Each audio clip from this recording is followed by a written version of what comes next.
Hello. कैसे हैं आप लोग? उम्मीद करते हैं आप लोग अच्छे होंगे। और मैं एक बात आप लोग से पूछना चाह रहा हूँ क्योंकि मैं वीडियो बनाया था, भी आप लोग को बताया भी था कि जो पंचायत स्तर पे जो भी बहाली होती है वो योग्यता के आधार पे होती है। आप लोग को पता होगा, और नहीं होगा तो आप लोग पता कर सकते हैं। तो पंचायत स्तर पे जो बहाली आई थी 2011 2009-10 के प्रक्रिया में, माझी जी के द्वारा, जीतन राम माझी जी के द्वारा टोला सेवक में, और क्या क्या था उसमें। तो आप लोग को पता ही होगा कि जैसे दलित टोला में दलित से पढ़े लिखे लोग जो होंगे, योग्यता के आधार पर जिनका नंबर ज़्यादा होगा उनके आधार पर वो टोला सेवक का बहाली आया था। तो इसलिए मैं आपको कहना चाह रहा हूँ कि मेरा पंचायत हरिपुर वार्ड नंबर 15 है। मैं उसी पंचायत का दलित समुदाय से मैं आता हूँ। और मेरा हक मारने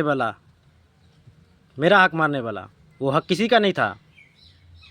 ये बात आप लोग को पता होगा चाहे नहीं पता होगा, तो मैं आपको साफ तौर पे बता दूं कि जो टोला सेवक की बहाली आई थी जिस टाइम पे 2012 में, हमने 10th पास किया और 10th के ही आधार पे ये भर्ती आई थी। तो हमारी 10th में कितनी मार्क्स है, और जो लोग अभी टोला सेवक में हैं कार्यरत उनका कितना मार्क्स है, क्योंकि वो भी हमारे साथ ही पास किए थे। मैं उनका नाम नहीं लेना चाहूँगा क्योंकि वो भी हमारे ही आदमी है। तो वो भी हमारे साथ ही पास किए। उनके ऐसे ही 30-32% जो भी होगा मार्क्स, इतना ही है, इससे ज़्यादा नहीं है। और हमारा 64 प्लस है। तो योग्यता के आधार पर ये बहाली थी। तो मैं आप लोग से ही पूछना चाहता हूँ, उस टाइम पे और कोई भी नहीं था, उस योग्य कोई भी नहीं था, क्योंकि एक मैं ही था और हमारे समुदाय में तो कोई भी नहीं था। आप लोग पता कर लीजिएगा, और नहीं पता होगा तो आप लोग, मैं बता ही दे रहा हूँ। और जो हमारे वीडियो देख रहे हैं जो भाई लोग, जो हम वहाँ से हैं, जो हमारे टोला से दलित समुदाय से हैं, उनको पता होगा और वो लोग खुद जान रहे हैं और सबको पता है। इसलिए मैं कहूँगा कि उतना मार्क्स किसी के पास नहीं था। तो इसीलिए जो लोग बहाली में पंचायत सचिव और जो भी पंचायत के मुखिया और जो भी लोग इसमें धांधली किए हैं, मैं ये वीडियो आखिरी बार उन लोगों को संकेत देना हूँ। आखिरी बार मैं अब इन लोगों के ऊपर वीडियो नहीं बनाऊँगा। इन लोगों के ऊपर डायरेक्ट एक्शन लूँगा, डायरेक्ट FIR करूँगा। और FIR करने में मुझे कोई दिक्कत भी नहीं आएगा, और ना इनको मुझे लड़ने में कोई दिक्कत है। इसलिए नहीं आएगा कि मुझे किसी की वकालत करने के लिए किसी वकील को रखने की ज़रूरत नहीं है। इसलिए मैं बता रहा हूँ ज़रूरत नहीं है, क्योंकि बाबा साहब अम्बेडकर साहब की जो संविधान लिखी गई है, जो धाराएं, इतने सारे आर्टिकल बनाए गए हैं, तो ऐसा कौन सा धाराएं, कौन सी भाग में क्या प्रावधान है, क्या नहीं प्रावधान है, आपके ऊपर कौन सा धाराएं, कौन सा आर्टिकल लगेगा, किस आर्टिकल के तहत आपको सज़ा होगी, कितने दिनों के लिए, शायद आपको नहीं पता होगा, लेकिन हमने पढ़ा है, हमें पता है। इसीलिए मैं आप लोग से विनम्र निवेदन करता हूँ कि जल्द से जल्द आप लोग गलत करके बैठे हैं तो हमसे संपर्क कीजिए और इसका हल निकाल दीजिए। अगर नहीं तो मैं, अगर कहीं इसका हल निकालने के पे आ गया तो फिर वो लोग जो भी इसमें प्रक्रिया में धांधली मचा के बैठे हैं, एक टोला से लेके, पंचायत से लेके, जिला से लेके, सभी को सभी बुरी तरीक़ा से फंस जाएंगे भाई। जब इन लोगों को मैं कोर्ट में खड़ा कर दूंगा तो ये लोग खुद जवाब वहाँ देंगे कि ये कितने भारी गलती करके बैठे हैं। क्योंकि आप जितना होशियार आपने समझ लिया, उतना बेवकूफ़ हमने कभी नहीं सोचा कि हम इतना होशियार हैं चाहे बेवकूफ़ हैं। हमने तो बाबा साहब की लिखी हुई किताब पढ़ी, महात्मा बुद्ध साहब की जीवनी पढ़ी है। उस सब में क्या एक मानव कल्याण के लिए होना चाहिए था, हमें पता है। इसीलिए जो हक आपने छीना है मुझसे, मुझे छल कपट की बुद्धि से, तो प्लीज़ आपसे ही मैं कहना चाह रहा हूँ, ये छल कपट छोड़ दीजिए, मानव कल्याण के लिए ठीक नहीं है। वो उचित हक मेरा ही है जो आप कह रहे हैं ना, और जो आप जिस पे आप हैं वो उचित हक मेरा ही है, क्योंकि उतना परसेंटेज मार्क्स किसी के पास नहीं होगा, शायद 10th की हिसाब से मैं कह रहा हूँ। तो आपने धांधली मचा के आपने इस तरह से हमारा हक छीन के, आपको अच्छा लग रहा है? क्योंकि मैं एक प्राकृतिक से मार झेल के जिंदा हूँ भाई। आप लोग को पता होगा कि मैं जब प्राकृतिक ने मुझे, प्राकृतिक के कारण नहीं तो मैं, मेरा एक पैर हैंडीकैप हूँ मैं, नहीं तो जन्म से तो मैं ऐसा नहीं था। तो प्राकृतिक के मार से मैं बच गया हूँ, तो फिर मुझे नहीं लगता है कि इस धरती पे मुझे कोई अब मार सकता है एक ऊपर वाला के सिवा। तो मैं सिर्फ ऊपर वाला के पे विश्वास कर रहा हूँ, और नीचे में तो लिखा हुआ संविधान पे विश्वास कर रहा हूँ कि मुझे जल्द से जल्द इसका न्याय मिलना चाहिए।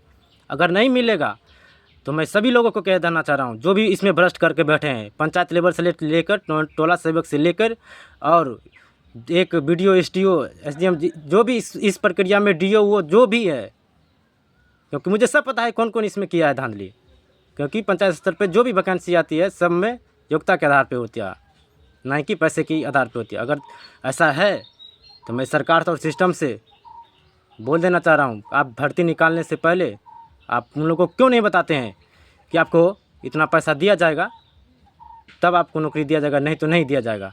तो शायद अगर आप ये बात पहले से बोल कर देते कि आपको अगर ऐसा है, तो वो लोग अब चाहे हम लोग अपना व्यवस्था करते भाई पैसे की। जहाँ तक मेरी बात है तो ऐसा कोई भी नहीं बात हुई थी।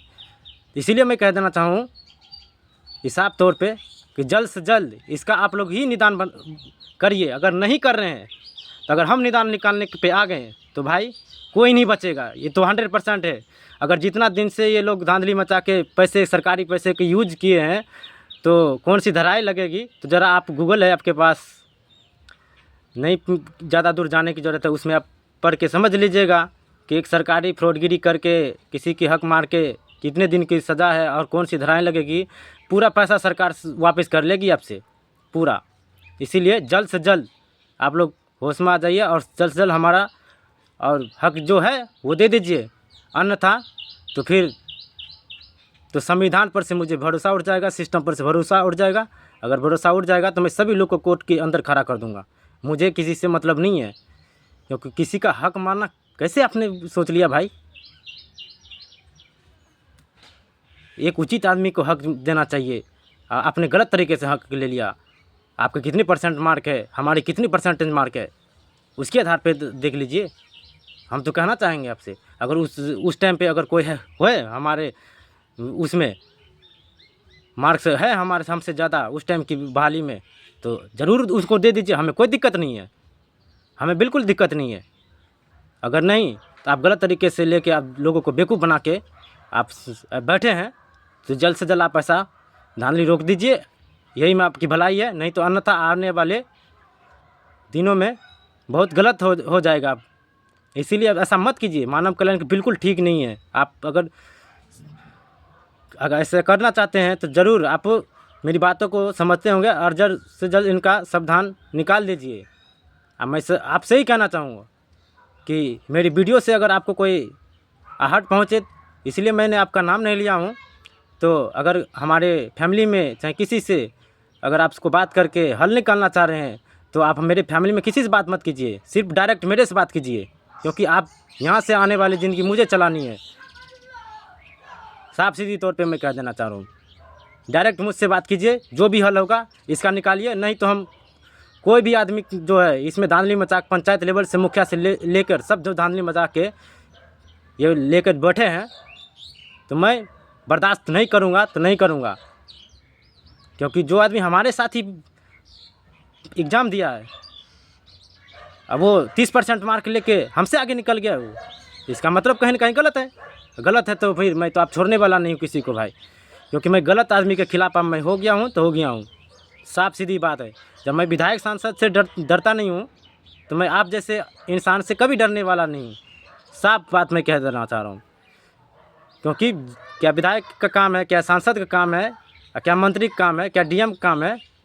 सबसे पहले आपको ही जानने की ज़रूरत है, क्योंकि मैंने तो जान लिया, तभी तो मेरे डर में आप डर नहीं है सिस्टम से लड़ने का, सिस्टम से कुछ भी करने का। इसीलिए मैं ये वीडियो आखिरी संदेश है मेरा, और नहीं तो इसके बाद जो होगा वो आप लोग ही इसका जिम्मेदार होंगे। फिर मुझे मत बोलना कि मैंने ऐसा क्यों किया, क्योंकि महाराजा राम भी रावण के शांति प्रस्ताव लेके गए थे, हमारे अंगद जी, और महाभारत में भी महाराज सर्वोपरि खुद कृष्ण जी शांति का प्रस्ताव लेके गए थे, लेकिन भरी सभा में उनको बेइज्जती कर दिया गया था। तो मैं बिल्कुल ऐसा नहीं करूँगा, क्योंकि मौका सबको दिया जाता है एक बार। आपको मौका मैं दे रहा हूँ, अगर इसका हल निकालना है तो जल्द से जल्द इसका हल निकाल लीजिए, अन्यथा मैं अब मौका देने वाला नहीं हूँ। अब मैं सीधा इन लोगों के ऊपर एक्शन लेने वाला हूँ। अब मुझे कहाँ से क्या करना पड़ेगा, नहीं करना पड़ेगा, वो हमें मत सिखाना, क्योंकि हमने भी भाई अब आप जब आप 30% मार के लेके सबको बेवकूफ़ बना सकते हैं, तो कहीं ना कहीं आपसे ज़्यादा मैं पढ़ा लिखा भी हूँ और नॉलेज भी है। और कितना संघर्ष करके मैं आज एक सभी लोग को मीडिया के माध्यम से मैं बताना चाहूँ, इतना बोल रहा हूँ मैं, तो मैं इतना पागल नहीं हूँ जो इतना बोल पा रहा हूँ। अगर इतना ही हिम्मत है किसी दलित समाज में किसी के खिलाफ़ बोलने की, कोई भी विधायक सांसद के खिलाफ़ बोलने की, तो बोल सकते हैं और मैं समझ सकता हूँ। तो प्लीज़ जल्द से जल्द आप लोग इस वीडियो को फैलाइए और उन लोगों तक पहुँचाइए जो हक मेरा मार के बैठे हैं, तो मुझे हक प्रदान करिए अपने खुद से, नहीं तो मैं अगर लेना चाहूँ तो मैं सब फंस जाएगा भाई। तो मेरा वीडियो लाइक कमेंट शेयर ज़रूर कीजिए, ताकि मुझे मेरा हक मिल जाएगा। अन्यथा मैं कि फिर अपने हक के बार छीनने पे आ गया तो फिर तो बर्बाद हो जाएगी। इसीलिए मैं नहीं चाहता हूँ कि ऐसा हो किसी के साथ, क्योंकि मौका सबको दिया जाता है। प्लीज़ मेरा वीडियो लाइक कमेंट शेयर ज़रूर कीजिए, उन लोगों तक पहुँचाइए, सरकार के सिस्टम तक। कितना सरकार के सिस्टम गलत है, और मोदी जी का हालत ख़राब कर रखा है कॉकरोच पार्टी ने। हमें मोदी जी, ये तो अमित शाह है ना, इसकी भी हालत ख़राब होगी। ये बहुत धांधली मचा रखे हैं ये दोनों, बहुत ज़्यादा। ये सब भी कोई अच्छा देश के लिए नहीं कर रहा भाई, ये सब भी धांधली इतना मचा रखा धांधली जिसकी बात नहीं है। तो अब तो उनका भी हालत ख़राब है, क्योंकि उनका खुद कुर्सी जाने वाली है, और हमारे देश के शिक्षा मंत्री धर्मेंद्र प्रधान जी है, इनका तो इस्तीफ़ा की मांग हो रही है। हम तो कहेंगे इस्तीफ़ा दे दीजिए। जो पार्टी इनको इस्तीफ़ा की मांग कर रहे हैं, वही पार्टी हमारे देश के एजुकेशन में जो हमारे खानसर हैं, उनको एजुकेशन हेल्थ मिनिस्टर बनाना चाह रही है। तो मैं अच्छे गर्व से कहूँगा कि बहुत अच्छा आदमी है, उनको बना दीजिए हेल्थ मिनिस्टर और एजुकेशन में शिक्षा मंत्री। कोई दिक्कत नहीं है, कोई इसका विरोध भी नहीं करेगा। आप 100% कोई विरोध नहीं करेगा, स्वागत है, जनता स्वागत करेगी, क्योंकि अच्छे आदमी को ही जनता पसंद करना चाह रही है, एक शिक्षित और अच्छा सोच रखने वाले, क्योंकि तभी देश का और दलित समाज का सभी को विकास हो सकता है। नहीं तो जैसे आप लोग को मैंने वीडियो में बता दिया कि एक दलित दूसरे दलित को किसे पीछे धकेलने में लगा है, तो आप लोग को वीडियो के माध्यम से पता चल ही जाएगा। तो मेरा वीडियो लाइक कमेंट शेयर ज़रूर कीजिए, जो मुझे हक मिल सकता है तो मैं आराम से थोड़ा अपनी ज़िंदगी गुजार सकता हूँ। नहीं तो इतनी बड़ी दुनिया में ज़िंदगी गुजारने में कितना बड़ी मुश्किल है, कितना ये सब हक छीन के बैठा है, क्योंकि मुझे जो हक मिलना चाहिए, मुझे वो हक ये सब छीन के बैठे हैं। मैं गर्व से कहूँगा कि जितना परसेंट मार्क है मेरा 10th के आधार पे, शायद उन दलितों के किसी के पास नहीं होगा 10th में। उस समय में, आज के समय में हो सकता है, लेकिन जिस समय की बहाली थी उस टाइम की बहाली में किसी के पास नहीं है। तो मुझे उस टाइम की बहाली के आधार पे मुझे वो दे देना चाहिए था, अब दे देना चाहिए था। अगर नहीं दे रहे हैं तो मैं इस पर कार्रवाई करूँगा। Please, thank you. मेरा वीडियो लाइक कमेंट कीजिए।